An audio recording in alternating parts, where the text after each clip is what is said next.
long de l'estuaire, tout le monde connaît Talmont-sur-Gironde ou Méché. Là, on va mettre le cap un peu plus au sud, à Mortagne-sur-Gironde.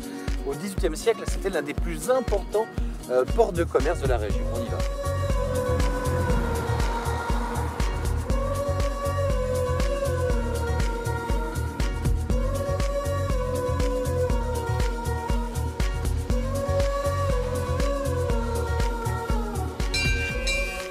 Enchanté. Ariane, bienvenue. Bienvenue, c'est la maison du meunier? Oui, tout à fait. Alors on m'a dit que c'était un peu particulier. Bah écoute, je sais pas. Tu peux voir? Ouais. C'était à la base une maison d'un minotier. Oui. Et nous, on l'a donc transformé en... Un minotier, c'est quoi? Le minotier, c'est quelqu'un qui fait de la farine. Bah, nous, on a commencé à rénover, et puis on a commencé les chambres d'hôtes. Et puis on a fait des appartements, et puis après on a rénové aussi l'ancien silo à grains. Avec des lofts? Avec des lofts en tant que gîte. Et le jardin, au fond, il y a tout un système de piscine naturelle? Oui, on récupère sur tous ces bâtiments, on a fait un système qu'on récupère l'eau en dessous des bâtiments. Ouais. Il y a 80 000 litres d'eau. Et une partie de l'eau, on circule dans 5 bassins, c'est des vieux silos à grains de l'autre usine, où il y a la brocante. Pour les filtrer?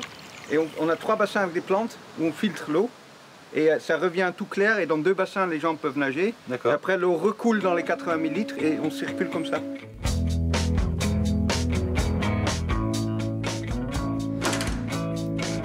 Le roi du flipper?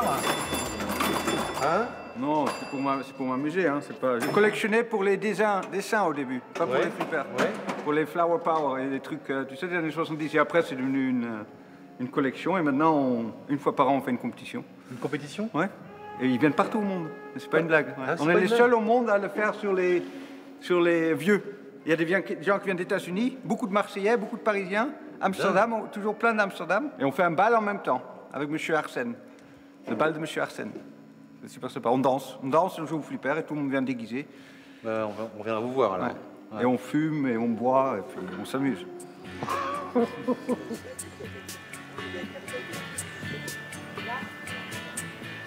Alors là, autre lieu, autre ambiance. Hein. On arrive sur ce qu'on appelle l'Ermitage, qui date du IVe siècle après Jésus-Christ. Là où vivaient des ermites. On en a retrouvé un. En fait, c'est vrai que historiquement, c'est Saint Martial hein, qui était un ermite au IIe siècle, qui l'a découvert, qui ensuite a pris possession des lieux, qui y a vécu, et qui est devenu même par la suite premier évêque de Limoges. Et à partir du IVe siècle, c'est un certain nombre de moines qui ont pris possession des lieux, et puis c'est devenu même un point d'étape important de la route de Saint-Jacques-de-Compostelle. Ce qu'on voit là, c'est la Saint-Antoine, la statue. Oui, Saint-Antoine d'Égypte. Dans la chapelle ici de l'Ermitage en fait. Hein. Le jour de Noël, avec l'éclairage qui vient ici, avec les 4 pans de lumière là, qui sont découpés, et ben Saint-Antoine est éclairé. Il n'y a que l'autel et Saint-Antoine qui est éclairé vers 17 h le jour de Noël. Donc ça a vraiment été prévu pour.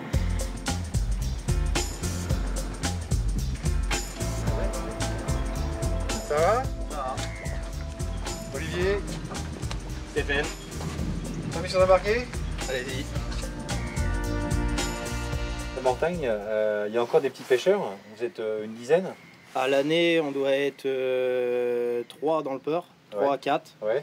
Sinon, après, pendant la saison des maigres, on est jusqu'à 17 bateaux. C'est que des pêches saisonnières. Le maigre l'été? Le maigre l'été, ce qu'on appelle les maigrettes, les petits maigres, le début mars.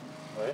L'hiver, la civelle, ce qu'on appelle la pibale, du 15 novembre au 31 mars. Ouais. Et après, en hors saison, après la saison de maigre, les mulets. Les mulets, quand ils viennent manger dans l'estuaire. C'est une vie proche de la nature ici? Très proche de la nature. Bah, on peut pas faire autrement. On peut pas dire que c'est vraiment très civilisé. Donc rural? C'est une commune très rurale.